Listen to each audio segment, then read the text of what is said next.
நீங்க நம்ம கருத்தவே நோட் பண்ண வீடு. நான் கவலைப்பட மாட்டேன் சார்.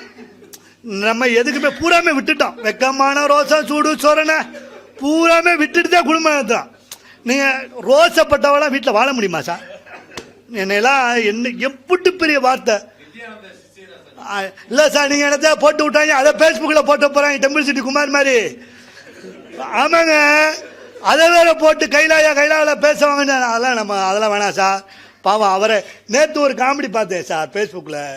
நம்ம ஆதினா அமெரிக்காவுக்கு அட்வைஸ் பண்ணிக்கிட்டு இருக்காரு.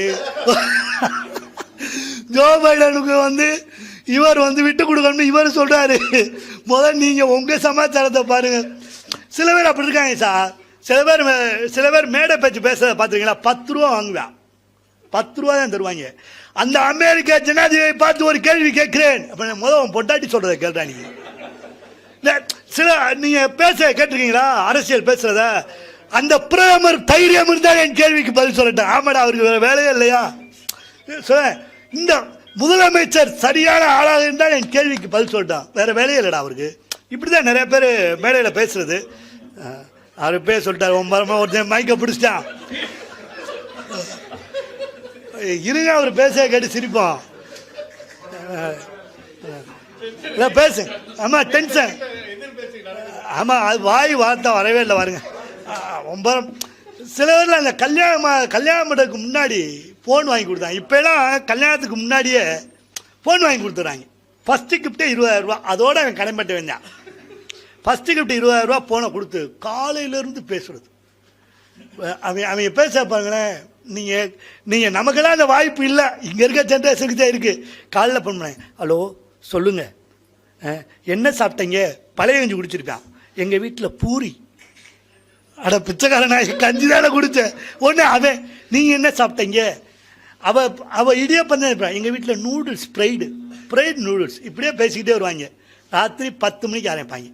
அப்புறம் ஒன்றும் இல்லையா சொல்லுங்க, அவ்வளோதானா? அப்புறம் ஒன்றும் இல்லையா? இப்படியே ஓடுங்க 1:30 மணி வரையும். சரி சொல்லுங்க. அதுக்குள்ளே சார்ஜ் கட்டாயிரான். ப்ளக்கை போட்டுக்கிட்டு இப்படியே நிற்பான். சொல்லு, வேற ஒன்றும் இல்லையா? நீங்கள் சொல்லுங்கள் ஒன்று. இப்படியே பேசி கடைசியில் 1:30 மணிக்கு இது எல்லாம் ஊரே தூங்கும். அதுக்கப்புறம் அவன் பேச போகிறதே கிடையாது, அது வேற விஷயம். கடைசியில் சொல்லுவாங்க, சி அவ்வளோதானா, சி அவ்வளோ அப்படின்ட்டு உள்ள வச்சுருவாங்க. நீங்கள் இன்னைக்கு இருக்க வாழ்க்கையில் அன்னைக்கெல்லாம் வந்து சொல்கிறேன், என்னதான் நான் திருவள்ளூர் மோசமான ஆளுண்ணா. நான் பயந்துட்டேன். என்னடா திருவள்ளூர் மோசமான ஆளுண்ணா? பஸ்ஸை பார்த்துருக்கேன் சார். எப்போ பார்த்தாலும் ராணி மங்கம்மாவை ஃபாலோ பண்ணிக்கிட்டே இருக்காருங்க.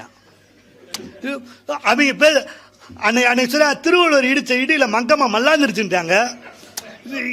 இவங்க பேசுகிறே நமக்கு ஒன்றுமே புரிய மாட்டேனுது. அப்படிதான் பேசுகிறாங்க. அன்னைக்கு என் பொண்ணு என்கிட்ட சொல்லிச்சு, என் மிஸ்ஸெல்லாம் சரியான ஆளுப்பா, லூசு மாதிரி பேசுது அப்படின்னுச்சு. மிஸ்ஸுன்னா அப்படி சொல்லக்கூடாதுப்பா, மிஸ்ஸுன்றது அம்மா மாதிரி அப்படின்னு. அப்படியே சைடு கேப்பில் சந்தை விடுறேன். நீ அம்மா மாதிரி அம்மள இரு அம்மாட்ட ஆண்டின்னு கூட சொல்லுவேன், ஆனால் அம்மான்னு மட்டும் சொல்ல. பிள்ளை அவ்வளோ பிரைட்டாக யோசிக்கிறாங்க. அன்னைக்கு வேணா ஒருத்தர் இப்படி தான் பேசிக்கிறேன். ஒரு சின்ன பையன் வந்தோடனே அப்படியே நீங்கள் எங்கள் அப்பா மாதிரியே பேசுகிறீங்க சார். நான் கை கொடுத்தேன். பரவாயில்ல, ஒரு அப்பா மாதிரி நான் பேசுகிறேன். நீங்கள் வேற சார், அவரும் லூஸ் மாதிரி தான் பேசுவார், நீங்களும் லூஸ் மாதிரி.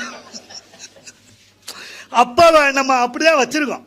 நம்ம என்னதான் இருந்தாலும் நீங்கள் அன்றைக்கெல்லாம் ஒரு கல்யாண வீட்டில் சார், நான் விளையாட்டுக்கு சொல்ல, ஒரு கல்யாண வீட்டுக்கு போயிருக்கேன். கல்யாண வீட்டுக்கு போனால் பேசுகிற மாதிரி பேசுகிறோம்ல. போகும்போதே சொன்னேன், தம்பி போயிருக்கிறது கல்யாண வீடு, அவசரமாக பேசக்கூடாது அப்படின்னு. போய் தூக்கும் போதே சொல்கிறான், என்னடா கட்டில் புணங்கணும் கணக்குதுன்னு. தூக்கும் போதே அடுத்தவன் சொல்கிறான், அவர் தான் சொல்லித்தானே கூப்பிட்டு வந்தார், போயிருக்கிறது கல்யாண வீடு, அவசரமாக பேசக்கூடாதுன்னு. நல்ல வார்த்தை பேசினா உங்கள் வீட்டில் இலவா விழுகும்னு அடுத்தவன். மூணாவது ஒருத்தன் சொல்கிறான், அவர் தான் சொல்லித்தானடா கூப்பிட்டு வந்தார், நல்ல வார்த்தை பேசினா என்ன, நல்ல வார்த்தை பேசினா உன் பாலில் வாயில் பாலாக ஊற்றுவாங்கன்றான். பூரா நீங்கள் அதே மாதிரி சார், நீங்கள் கடவுள்கிட்ட கேட்குறது கரெக்டாக கேட்கணும். கடவுள்கிட்ட வரம் கேட்கும்போது கரெக்டாக கேட்கணும். ஒருத்தெல்லாம் சாமியை கும்பிட்டுட்டே படுத்திருக்கான், உனக்கு என்ன வேணும் அப்படின்னு கேட்டு கடவுள். அதுக்கு அவன் சொல்லியிருக்கான், நான் எப்பயுமே ஏசியில் இருக்கணும், தலை மாட்டில் கட்டுக்கட்டாக பணம் இருக்கணும்னு. பார்த்தார் கடவுள், இந்த ஏடிஎம் வாட்ச்மேனா போ, ஏசி இருக்கு, கட்டுக்கட்டாக பணம் இருக்கு.